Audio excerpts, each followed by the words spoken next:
Okay, welcome back, Year 7s. Now we're going to create our own climate graph. You're going to need the following pieces of paper. The first one is the climate graph template. There are 2 of these in your livability booklet, or you can download them from Connect. And you're going to need data sheet. We're going to be using the data from Perth, Western Australia. So make sure you've got these 2 things. Now I'll be writing down the how-to here, and then I'll upload this to Connect at the end of the lesson. So step 1 is finding our data, which we already have here. So we've done step 1, we have the statistics that we need to create our climate graph. Step 2 is we need to transfer all of the information from our data sheet onto the bottom of our table here. So I will do that now.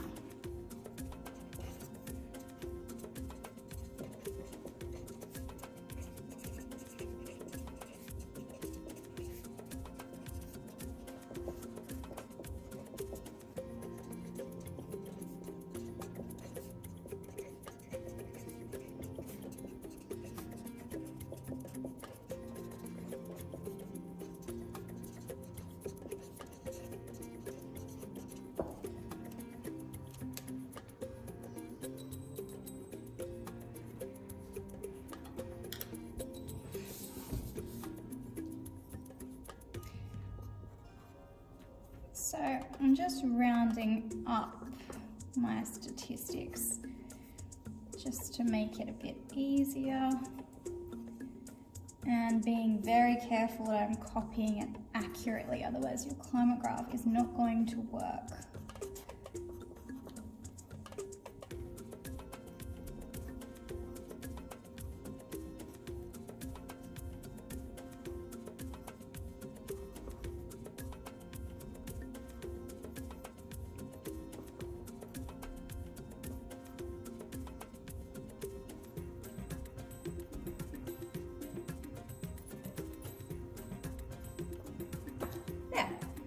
So step 1, we've copied the information from the climate graph data onto the bottom of our climate graph. Put that to one side now, we're not going to need that. Okay, so step 3 is to identify the hottest and coldest months.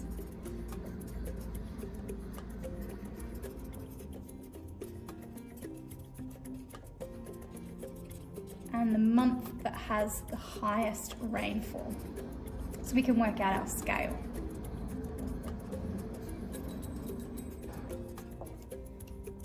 So having a look at my climate graph data here along the bottom, I can see that the month that had the highest temperature was February. It was 32 degrees as the highest average temperature.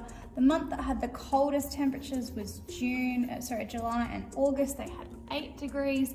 And the month that had the highest amount of rainfall, 145 millimeters, was July. So what we need to do now is work out a scale.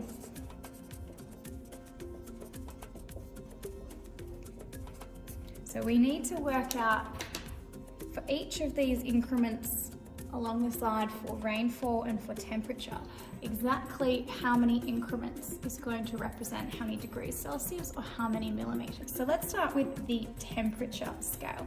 So from the top, we always plot temperature from the top.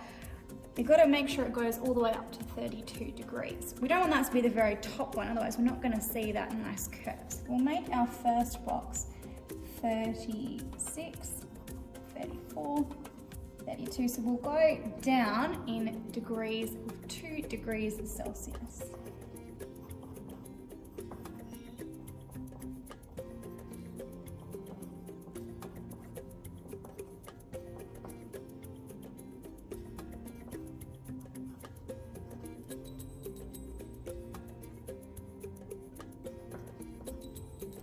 Fantastic, so the temperature scale always goes down. Now, for our rainfall, it's going to be a little bit harder because we have some months we get less than 10 millimeters of rainfall, like in the summer months.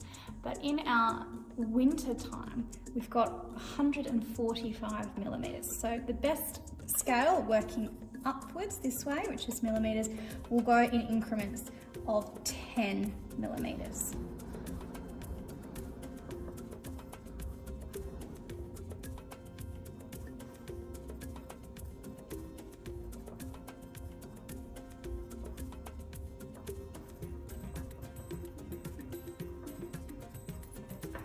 Fantastic. And the great thing about using this template, it already has the measurements on the side for degrees Celsius and in millimeters. So we've worked out our scale. The next step for us is to plot the rainfall data. And the way that we show rainfall is we use a column graph. So the best way to do this is to grab yourself a ruler. Over here, I think that looks enough.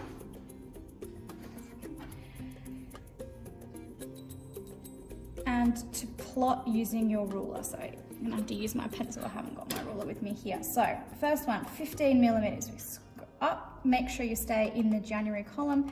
15 millimeters is going to be about here.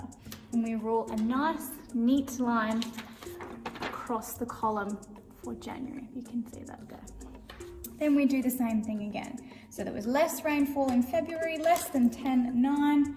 Rule a nice, neat line across the column for 9 millimeters.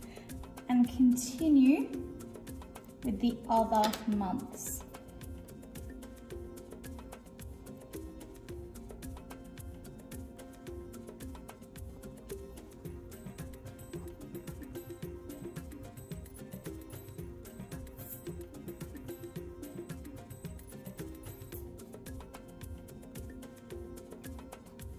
Make sure you're marking it in the correct column, because once you get quite high up, it can be hard to see exactly where you're plotting.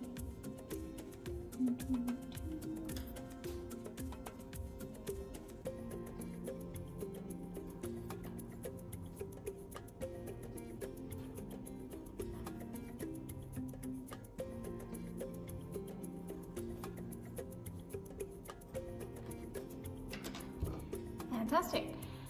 Then the next step is to rule. You use your ruler down the side of each of these columns. Make them nice and neat so you can really see the outline of your column graph here.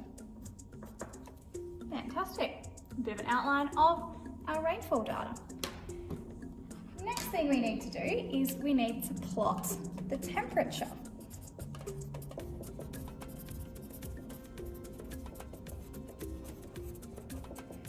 And temperature is shown on a climate graph using a line graph. So we've got columns and lines here. Now how we plot the temperature is we take our pencil again, we use a little dot right in the center of each column representing each month, and then we join them together. So for January, we'd find 31 degrees, so right in between here, and draw a dot in the middle of that column. For February, it was 32, right on the line here. And then repeat. 30, 26, and 19, so pretty cool. I've done that wrong, hang on. No, that's right.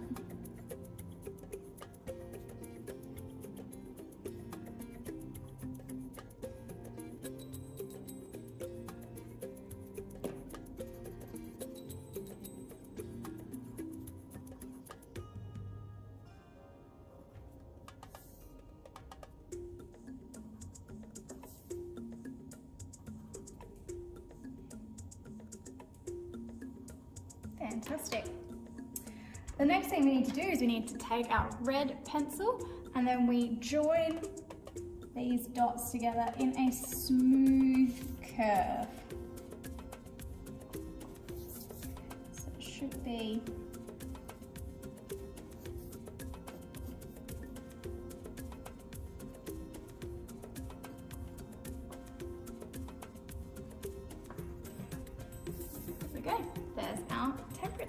our average maximum temperature for each month. That same we repeat for the average minimum temperature per month.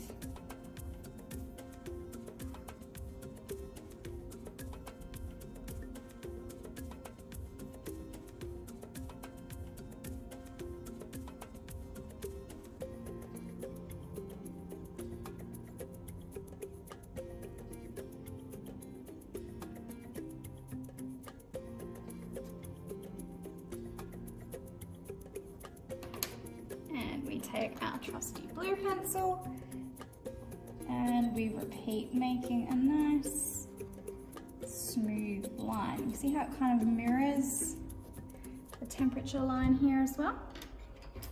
Fantastic. The next step for us is to colour column graph blue for rainfall.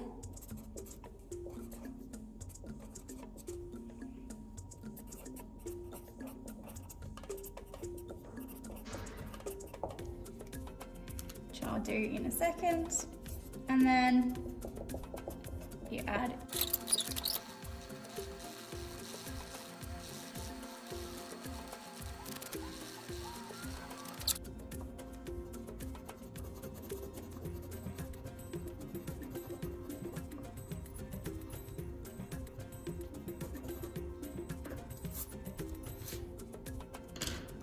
and there we go. So we've got our climate graph data. You already have this in your booklet. Then we transfer the temperature data down to the bottom and the rainfall data as the final graph row. Then we identify the hottest and coldest temperatures and the month with the greatest rainfall. We work out a temperature scale proceeding down on this side. We work out a rainfall or precipitation scale increasing on this side, 10 millimeters here, 2 degrees Celsius on this side. Then we plot our rainfall data using a column graph. We plot our temperature data using a line, so dot it and join the dots together.